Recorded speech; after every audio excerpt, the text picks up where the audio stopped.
This story is something I think about from time to time, and it creeps me out. So I'm writing this to get off my chest.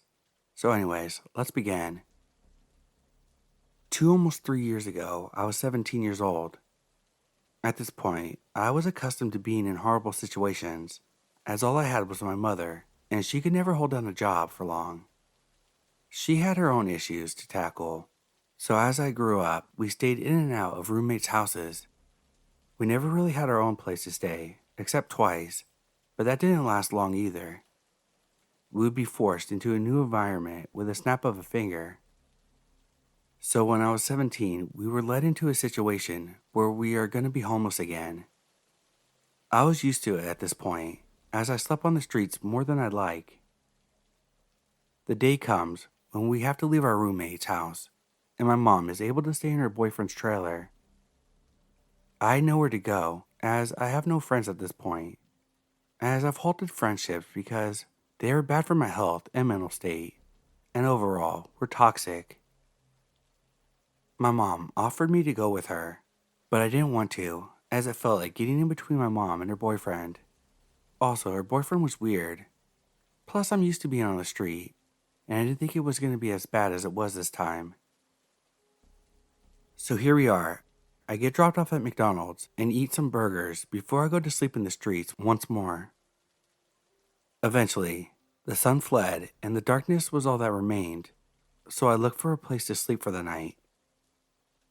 I went into many places that night trying to find a place to sleep, but none of them were working. It was either too hot or the lights were too bright and mosquitoes were biting me. That's when I remember this house I used to go chill in. This house was under construction and nearly finished, so the doors and windows were all settled, so there would be no mosquitoes. I go through the back like always and make my way upstairs. Eventually, I settled in the bathroom because there was less debris on the floor. So I lay there and I try to sleep. Eventually, I hear some sounds downstairs, but don't think anything of it. I figured it was the door that I came through swinging open and closed or something.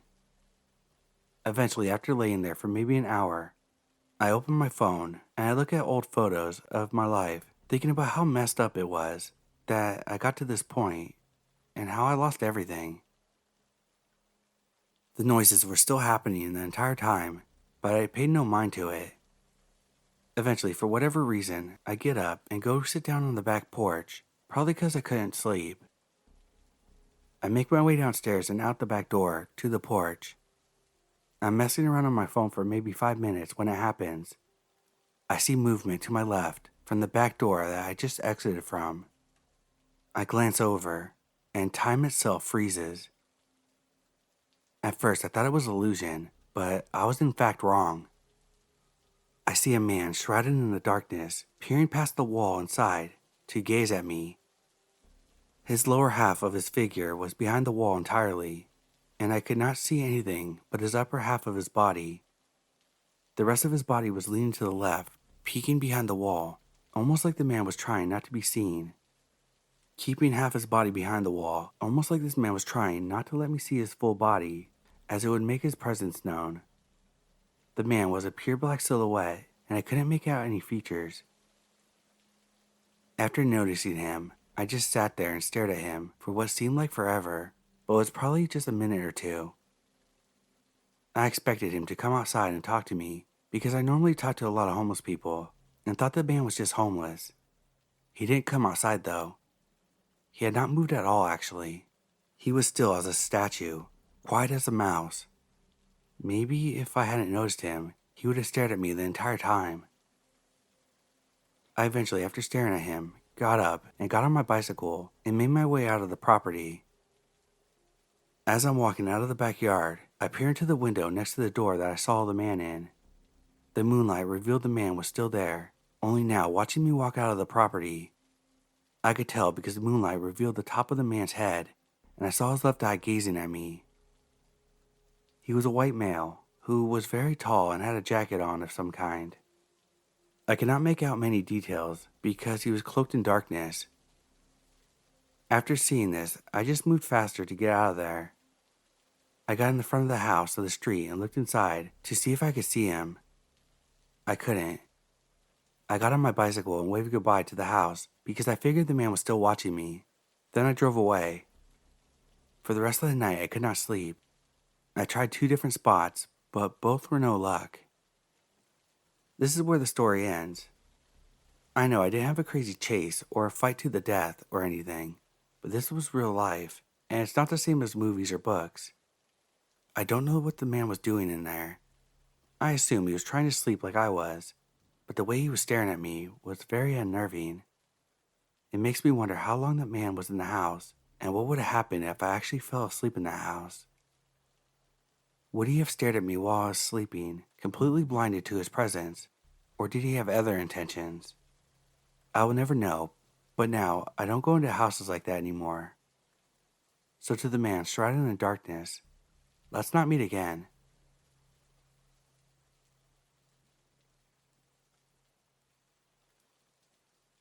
I'm a solo traveler, so I've had some weird experiences, but the creepiest one is probably this one. I was backpacking in the Balkans, and as I wanted my trip to last long, but didn't have that much money, I had to sacrifice comfort a lot of times, like hostels, cheap food, questionable public transport. This was the reason why I booked a midnight trail in Greece from Thessaloniki to Athens. During my stay in Thessaloniki, I mainly stayed in the center and the Bay Area, which looked nice, just like any other big European city. However, the train station was in a different area.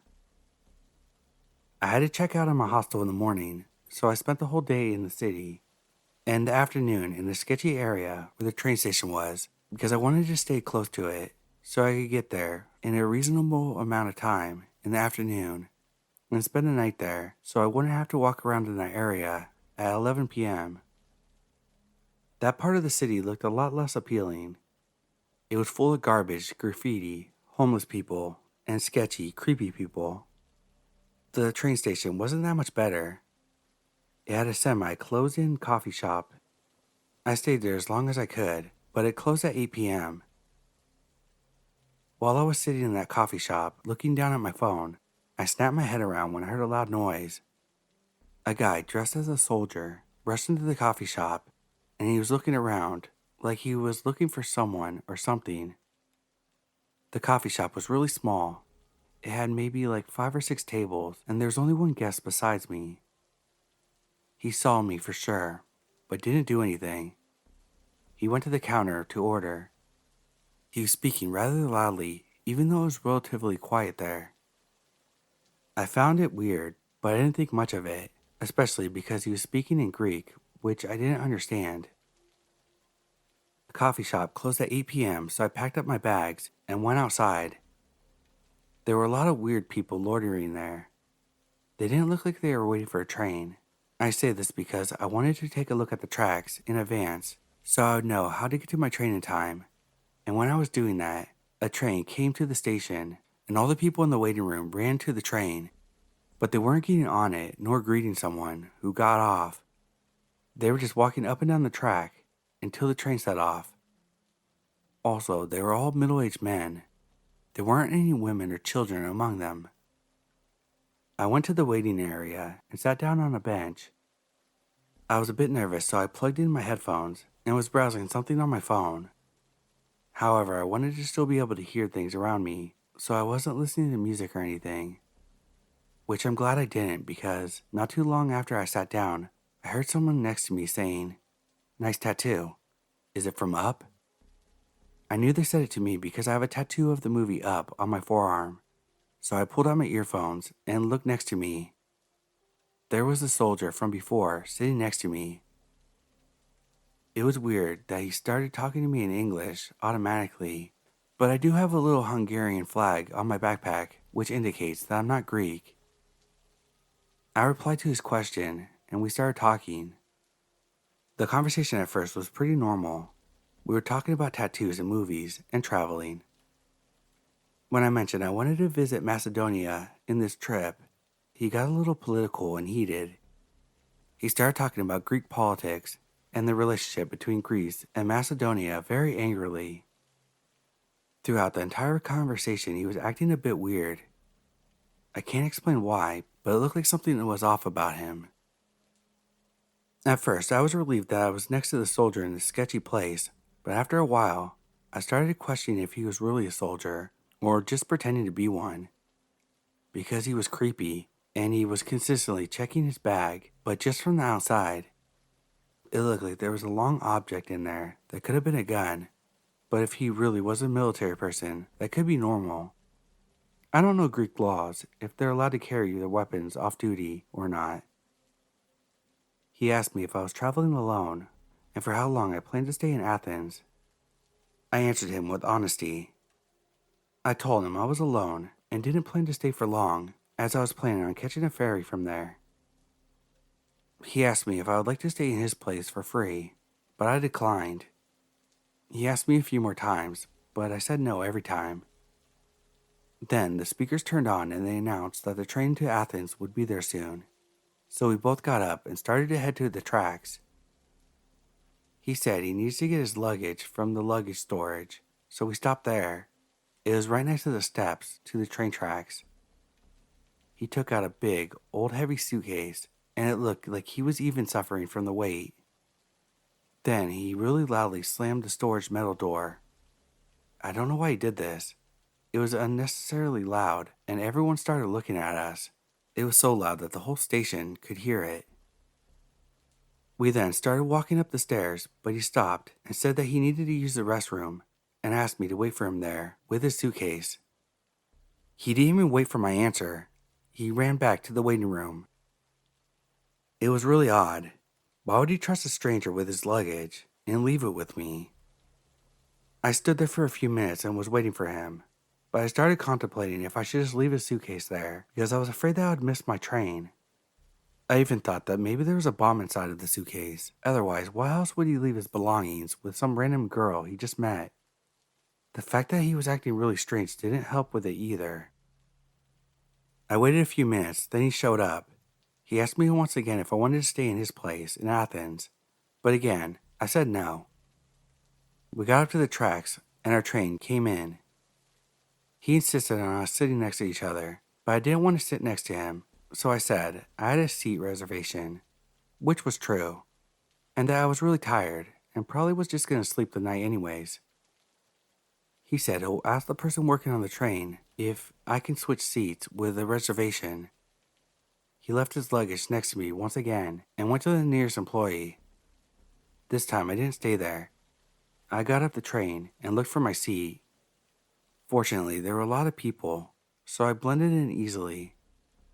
I took my seat, and a few minutes later, a normal-looking man sat next to me.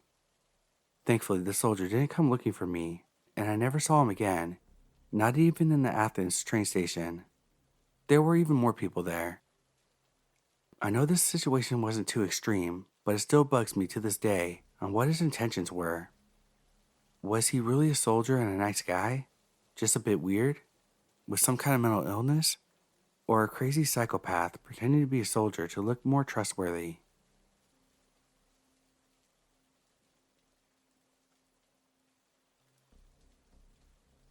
When my dad first told me this story as a kid, it gave me chills. And since I stumbled onto the sub, I might as well share. I still remember every detail. Before going into details, I'll give some context to set the setting and background of the incident. Bear with me, they totally add up to the scary element of the story. Back in 1985, my 19-year-old dad was serving in the Greek Army Special Forces in the Paratrooper Division. Army service in Greece is mandatory for every male that reached their 18th birthday, and so everyone has to go. Military camps, where each company is stationed at, are mostly positioned in the countryside, and usually there isn't much going on near or around the camp. They are fairly secluded. Closest town to my pop's camp was 3 kilometers away. One night while serving, it was my dad's turn to go on guard duty in the camp he was posted in.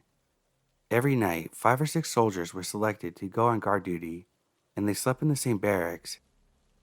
Half an hour before it was timed for the previous guards to be relieved, another soldier would come into the room and wake up the new batch so they would be ready to go to their positions.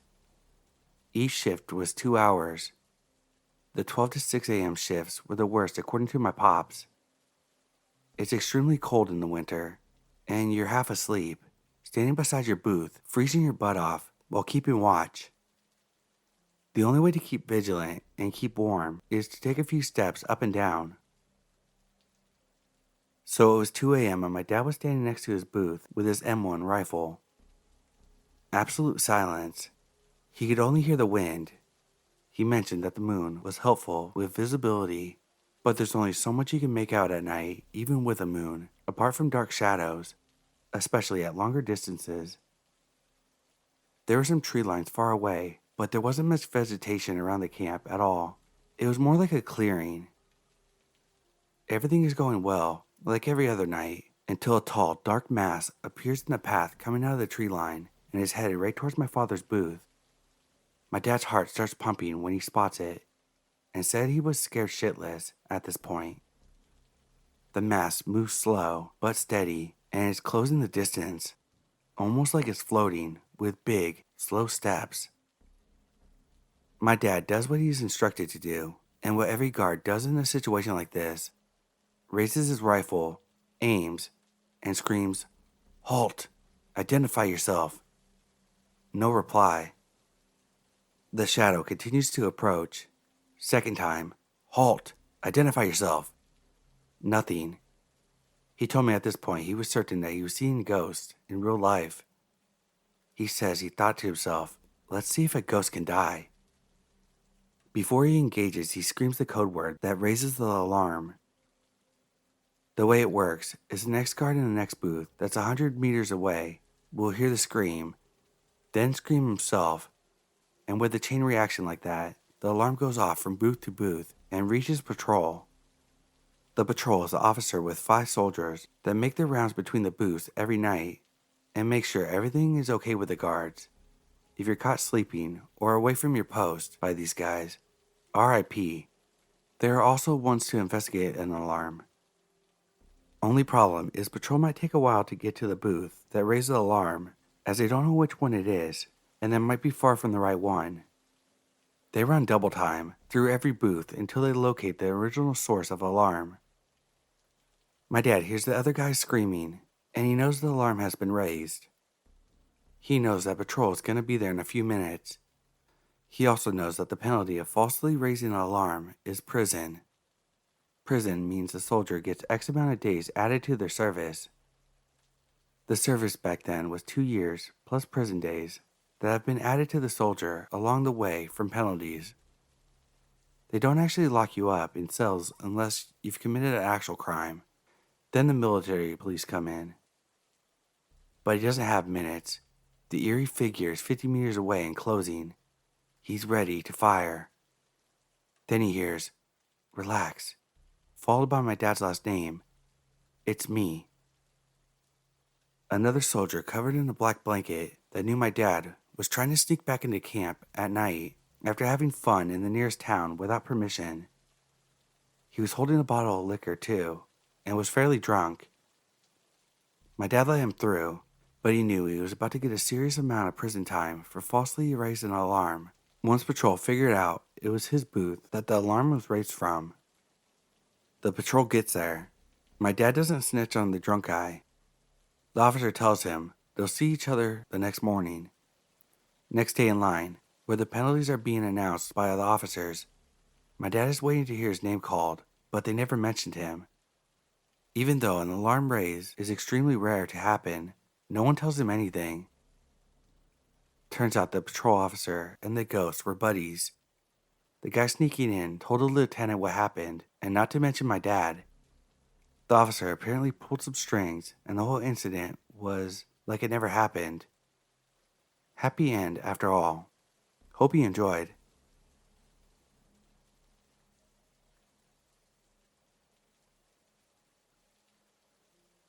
I'm a 33-year-old male. I used to hang out with my cousin a lot. We were both 10 at the time of this encounter, and it has stayed with me ever since. We'd mostly spend our youth roaming the streets, not causing trouble, but kicking footballs around the field, climbing, hanging out with other kids our age. The typical stuff before iPads and Netflix became commonplace. One day we decided to go explore a part of town that we never explored before. It meant going through alleyways and back streets. The trail would actually end about 3 minutes from my house, which was a safe part of the neighborhood. It was a sunny day, albeit not too warm, and my cousin and I had been walking for what seemed like miles. The journey we planned was supposed to go for longer, but we got bored and decided to take a detour home. This detour involved cutting through alleyways that looked a little bit like a Coronation Street. To the left of us were terrace houses, and to the right of us, steel fences with sharp points to deter would-be thieves. We continued up there, and soon enough, one of the kids from our school that lived there's mom shouted, "What are you boys doing here?" We ran, and I don't know why. We just didn't like her son, and her tone was accusatory. As we ran, we bumped into another kid. "Don't go that way," he said, as his voice trailed off as he ran further and further away from us, down the opposite end of the alleyway. We shrugged and continued on. It got darker with the trees and foliage, but we soon emerged from the alley, and that's when we saw the lone boy. A boy aged 10 to 12 stood there. His eyes were empty. He had a vacant look on his face, well, the half of his face we could see well enough. Above his mouth was covered with a veil, somewhat like a Halloween mask of some description. Except it was June. Halloween was months away. As we got closer, we noticed that the boy had a kitchen knife in his hand. I mean, a fully real stainless steel kitchen knife, both hands on the handle. The sunlight made the blade glisten. We cracked a joke. "Cooking outside?" But he looked at us blankly, no emotion, nothing. We were too freaked out to move, and that's when we realized he hadn't moved either, not a muscle. We saw him blink, but physically, the knife hadn't raised up or pointed at us, just held it closely to his chest, blade pointing outwards. We figured we should get away, because instincts told us this was weird and a bit freaky. Going back down the alley didn't seem like a safe option. Being stuck in the alleyway with a strange kid with a knife didn't seem smart. In front of us was a road on a steep hill. It was our best bet. We walked up to the top of the hill, keeping an eye on the kid. The top of this hill was about 3 minutes from my house in terms of distance. At last, we felt safe. As we looked back down the hill, the lone kid had put the knife by his leg, now holding it with one hand, but remained in the same exact spot and stared right back at us, expressionless. We told our parents what happened, and they called the local community enforcement team to scout the area. Apparently, this kid was found with a knife, but we never heard why he was out there or what he was doing. 23 years after this happened, it's still on my mind.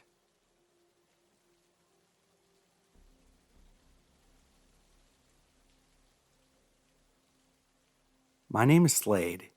I was born and raised in Arizona. This literally just happened to me, so I decided to bring it here to all of you wonderful people this evening. I'm a huge stoner and don't drive. I decided to take a bus a few miles away to the dispensary. This was about 8:30 p.m. I wanted to get a new indica cart.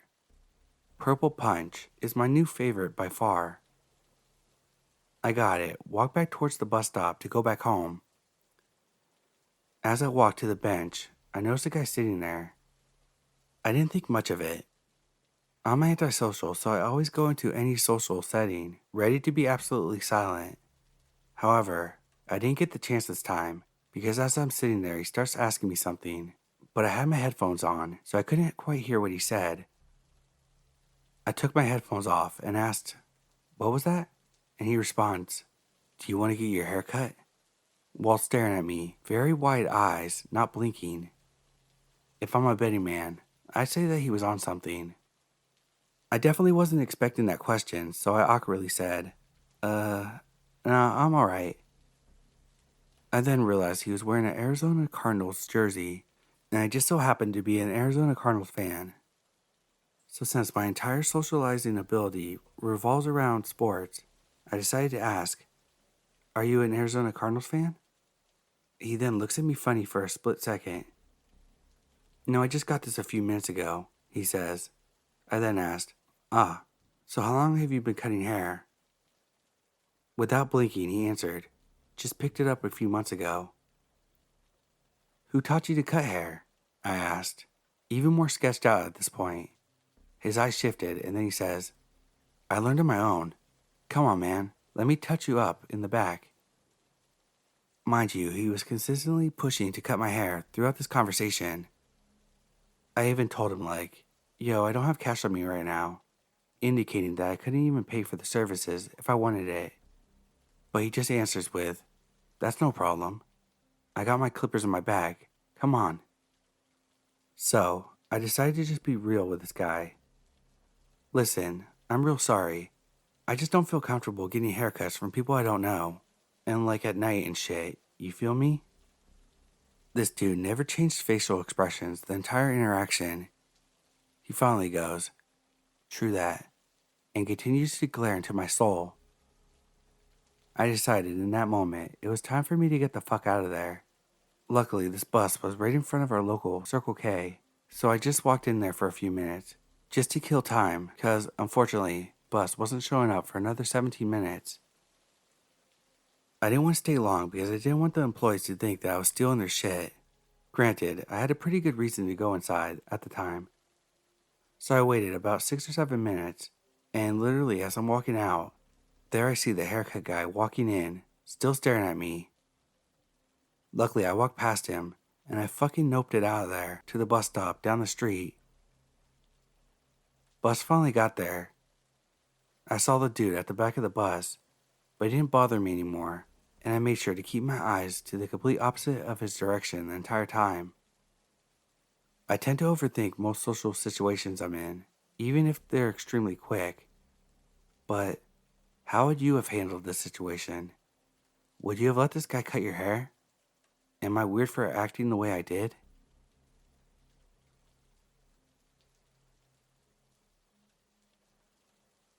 I'm a 20-year-old female. I went grocery shopping at Walmart earlier today, and as I was outside waiting for the bus, a strange old man, 50s to 60s, approached me. It caught me off guard as I was looking at the road where the bus would come from. "Hi, would you like a ride home?" "No, that's all right. I'm just waiting for the bus. It should be here any minute now." "Are you sure? I give people rides home all the time." "No, really, I'm good. My friend is waiting for me at the bus stop to help me carry the groceries home." Then the man walked back towards the parking lot, and I called my friend to explain what just happened and how it was weird and creepy from the age difference and the fact that I was in a dress. As I'm on the phone, I look over and notice him sitting on a rock or something in the parking lot, seemingly waiting for someone else to come that needs a ride. The whole situation really felt off and weird.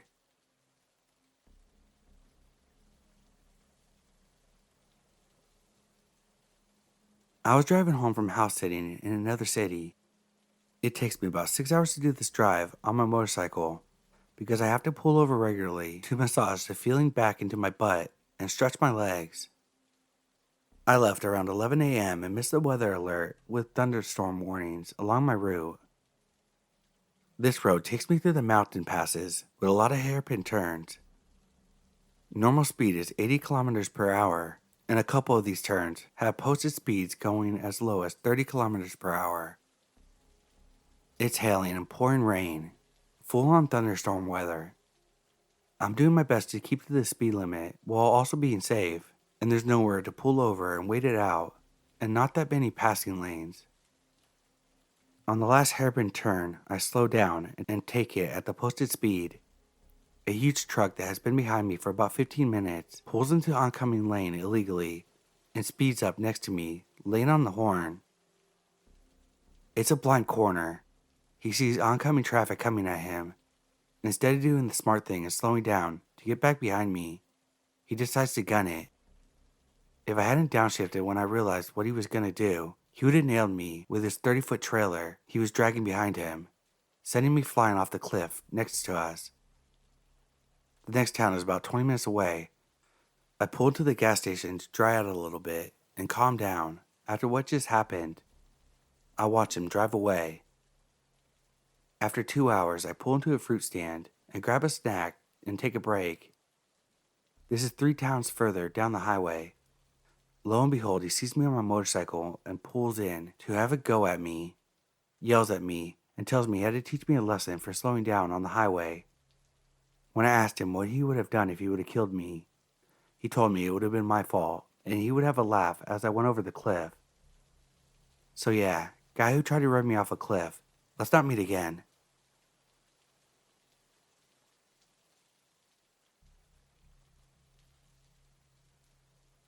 When I was 15, I had a crush on a girl from a different city who unfortunately had their house burned down by a meth addict neighbor.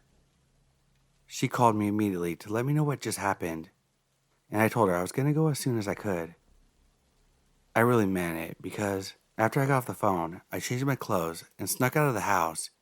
I think it was already 3 or 4 in the morning, and I have no means of going to the bus stop unless I walk. The bus stop is pretty far from where I live, so I was switching between running and walking. If I get tired, I'll sit down for a couple minutes on the cold pavement before running and walking again. While resting under one of the light posts at the other side of the road, I saw someone riding a motorcycle at a very slow pace. I can also hear music from the motorcycle. I guess they saw me sitting there because they turned and drove towards my direction. I did not think it was strange. I kept sitting there until the motorcycle stopped in front of me. On their motorcycle was a dude, maybe in his 30s, skinny, bald, and pale. Tied to his neck was a rope attached to a small radio player. It was playing music, but at a very low tone. "What are you doing?" he asked. Me, having absolutely no sense of stranger danger, told him, "I'm going to the bus stop. You won't catch the bus if you don't walk." I noticed that the guy was very giggly. It's like every time he talks, he found it funny. I told him it was okay, I can walk very fast. "But it's dark," he told me. "If you want, I can give you a ride," he says with a very wide smile. Since I'm very stupid, I just wanted to get to my friend as soon as I could. With sparkle in my eyes, I said, "Sure." I hopped on the motorcycle and we began cruising the streets. While riding, I noticed he made sudden short breaks to cause me to move closer to his back. When I'd pull myself away, he'd make those types of breaks again. Couple minutes on the ride, I realized he went the wrong way. I told him he missed the correct turn, but he was not responding. He turned the volume up on his radio higher and drove faster instead. That's when I thought this guy was going to do something horrible to me. I'd rather break a kneecap than being killed by this dude. I jumped off the moving motorcycle like Evel Knievel. I landed on my feet but lost my balance and fell on my bum. I couldn't stand because my knees were shaking so much and I had gashes in my palms. The dude shouted, "You motherfucker," as his motorcycle wiggles, almost crashing.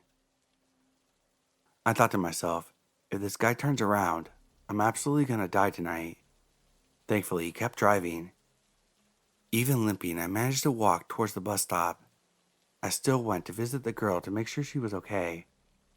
I also had my first kiss that day.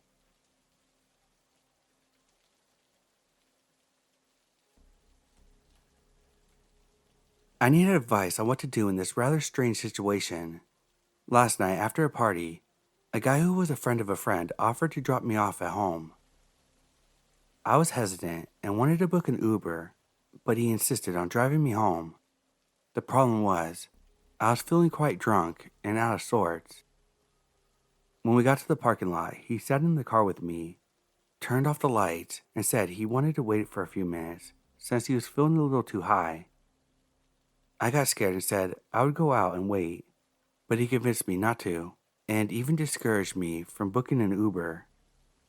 Things took a weird turn when he started driving in the wrong direction, assuming I was too intoxicated to notice, but I wasn't, and I asked him to take the correct turns. He kept taking detours and turning off the GPS, but I managed to use my own phone to navigate and get us back on track. During the ride, he started praising me excessively, talking about how other girls in his life weren't good. But I was different. He seemed to be pushing me into something more, even though I had a long-distance boyfriend. It made me uncomfortable, and I insisted he take me straight home. After reaching home, I realized he left his ID in my bag. Now, I want to return it to him, but given the weird behaviors during this ride, I'm not sure how to do it safely. I don't want to meet him alone again. Our common friend has moved out to another state. Has anyone been in a similar situation, or have any advice on how I can safely return his ID card without putting myself in an uncomfortable or risky position? Update. Thank you so much. Super grateful for all the comments.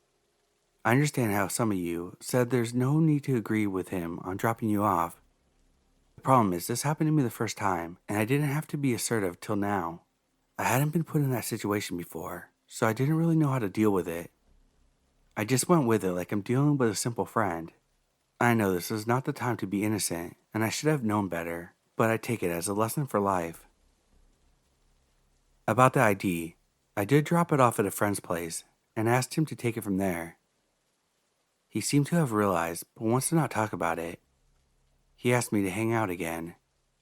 I mentioned that he got a little too drunk that night. I told him the location of his ID and blocked him. However, I don't want to be a part of any drama, so I was not super rude as I initially thought I would be. I politely told him that this made me feel uncomfortable and I don't want to be friends anymore, then blocked him.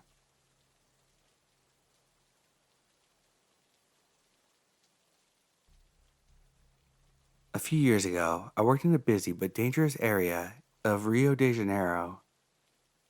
There are just too many streets where local criminals can ambush pedestrians, mug them, and effectively run into hiding. One day, I worked until 7 p.m. and my fiance picked me up. The streets were already deserted, so we decided to find a safe spot to call an Uber. We quickly found two men watching the entrance of the store. One of them was a doorman in uniform, while the other one was wearing regular clothes and speaking into a walkie-talkie. So far, just regular Rio stuff. The second guy and I had small talk about how dangerous the area was, after which we all went silent. The Uber was taking some time, so he eventually asked if I was sure it was coming. I checked and confirmed. He decided to explain his curiosity. Well, today will be especially dangerous. We want to do something about these lowlives. As a cop, I find it distasteful. I immediately hid the shiver that came down my spine. Vigilante death squads are a big deal in Brazil, and a word to the wise is enough. I took a deep breath and played dumb to be sure. Are you a civilian or a military cop? He smirked and answered, Today I'm neither. After a very long minute, the driver arrived. We said goodbye and left. On the following day, I saw almost no homeless people in the area. I knew why they didn't want to be there. Nothing ever appeared on the news.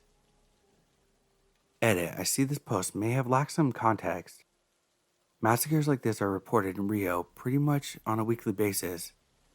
Trust me, every Brazilian I tell the story to agrees massacres must have taken place.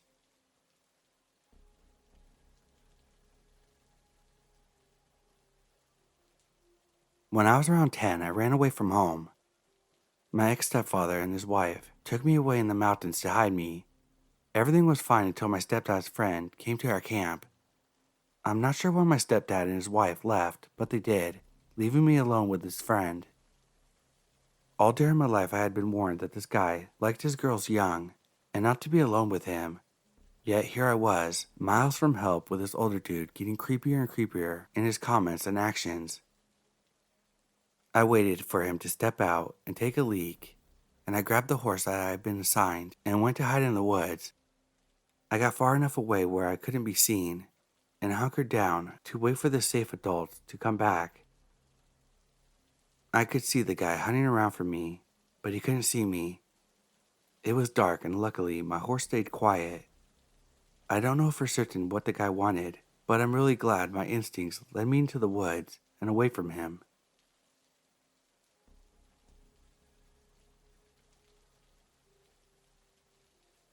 Last summer, I took 2 of my kids and 2 of my younger daughter's friends to a Renaissance fair.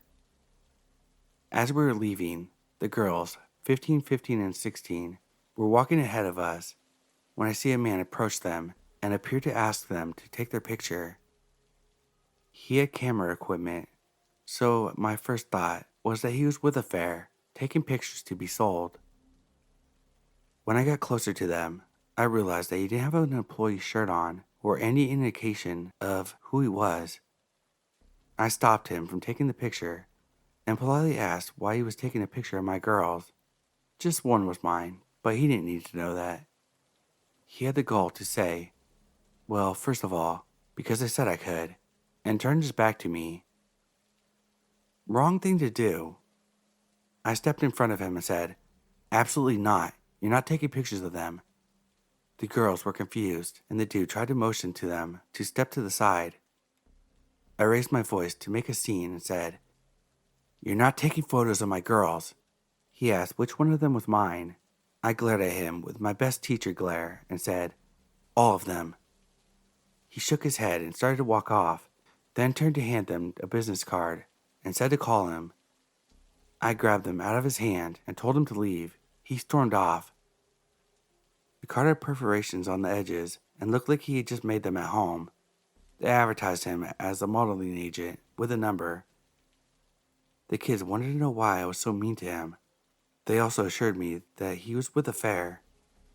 After I explained that if he was legit, he would have looked for a parent rather than avoiding one, and explained what kind of modeling he may have had in mind, I could see it click with them, and they were completely creeped out. The audacity of that dude.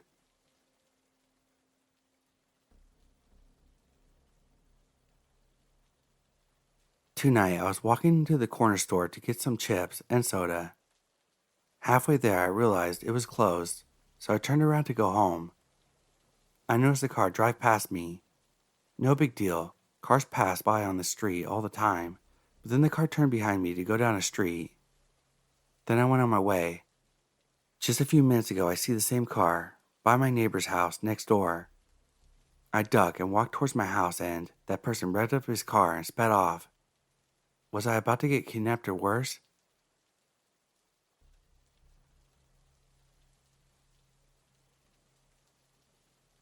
Recently, I've been getting more into cosplay and going to conventions. I've been making all my own clothes for a while now, but only recently decided to really start getting into cosplay. I've been to a handful of conventions over the year, and this is the first bad experience I've had. Anyway, for the convention, I wore a Supergirl cosplay I made and patterned it myself, and overall was pretty happy with how it came out. A handful of people asked me for pictures, and generally I said yes. Well, later on this convention, my friends left, but I was going to meet up with some other friends later that night. I took a break from walking around and sat in one of the hallways where there was a small seating area. Someone walked up to me and asked me for a picture. I said sure, and stood up to pose. He then said, entirely unprompted, thank you for being one of the few cosplayers that actually have the physique to pull that cosplay off. I said, excuse me? And decided I no longer wanted to take a picture with him. So while he rambled, I tried to backpedal. I picked up my bag and just started walking away. He then proceeded to grab me and physically tried to block me from leaving. I shoved him off, shouted, don't touch me, and walked away. He was shouting after me. I wasn't paying attention to what he was saying. I just told him not to touch me again and walked off. I didn't get a chance to report him since I just wanted to get away as quickly as possible. But about 15 minutes later, I was on my way to meet my other friends that I mentioned previously, and I saw him again. Of course, I immediately beelined for the nearest staff member so I could report him. I look over my shoulder, and he was doing an ominous stare, very much giving me, I think I'm an edgy anime protagonist vibes. I explain what happened to the staff member, and the guy starts walking towards me. When I finish telling the story, he stands about 5 feet away from me and starts saying, what I meant is most cosplayers are overweight, and I cut him off and walked away because my friends were waiting for me. Like, dude, I know what you meant the first time. That's why I thought you were an asshole. And his first reaction was to try to defend himself again and not profusely apologize for grabbing me when I was trying to get away from him. Anyway, later that night, I followed up with Con Ops. They told me that they talked to him and they put him on the watch list and said, I'm not saying this as an excuse, but he explained that he's autistic and didn't actually mean any harm. I said the harm was still done and he made me feel incredibly unsafe. And the Con Ops person said she would work on getting him banned from the weekend, but not the convention as a whole. I only went to the convention on Friday since I worked on Saturday and Sunday, so I'm not sure if anything happened after that.